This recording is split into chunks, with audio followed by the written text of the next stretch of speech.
ये आदम है और ये हवा है। वो ज़मीन पर पहले इंसान थे।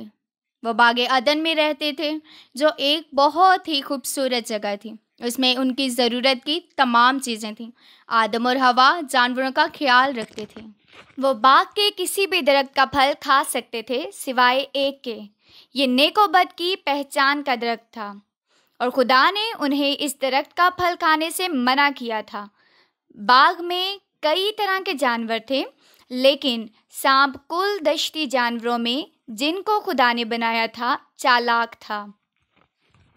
एक दिन उसने हवा से पूछा, क्या वाकई खुदा ने कहा है कि बाग के किसी दरख्त का फल ना खाना?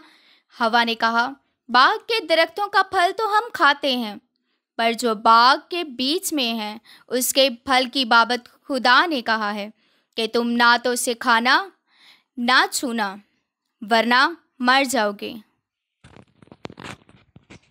तब सांप ने कहा कि तुम हरगिज ना मरोगे, बल्कि खुदा जानता है कि जिस दिन तुम उसे खाओगे तुम खुदा की मानिद नेक और बद के जानने वाले बन जाओगे। हवा ने देखा दरख्त बहुत खूबसूरत है और इसका फल खुशनुमा मालूम होता है और अकल बख्शने के लिए खूब है। तब उसने फल लिया और खाया, और आदम को भी दिया और उसने खाया। तब दोनों की आंखें खुल गईं और उनको मालूम हुआ कि वो नंगे हैं, और उन्होंने अंजीर के पत्तों को सीकर अपने आप को छुपाया।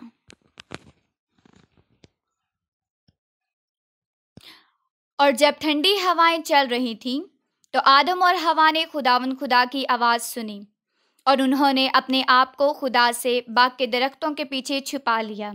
तब खुदा ने आदम को कहा, तू कहाँ है? आदम ने कहा, मैंने बाग में तेरी आवाज़ सुनी, मैं छुप गया, मैं डर गया क्योंकि मैं नंगा था। खुदा ने कहा, तुझे किसने बताया कि तू नंगा है? क्या तूने उस दरख्त का फल खाया जिसकी बाबत मैंने तुझे हुक्म दिया था कि उसे ना खाना?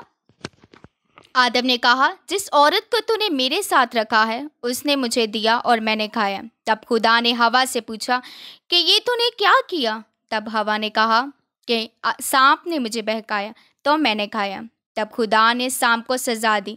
उससे कहा कि तू उम्र भर अपने पेट के बल चलेगा और खाक चाटेगा। उसने हवा से कहा कि वो अपनी ज़िंदगी में बहुत दर्द से गुजरेगी, और आदम से कहा कि इसलिए कि तूने हवा की बात मानी और खुदा की नाफरमानी की, तेरी ज़िंदगी बहुत मुश्किल होगी। और खुदा ने कहा, क्योंकि तू खाक है और खाक में फिर लौट जाएगा। तब खुदा ने उनके लिए चमड़े के कपड़े बनाए, उनको पहनाए। खुदा जानता था कि आदम और हवा अब बाग अदन में नहीं रह सकते थे, क्योंकि उन्होंने गुनाह किया था। इसलिए खुदा ने उन्हें निकाल दिया और बाग अदन बंद कर दिया।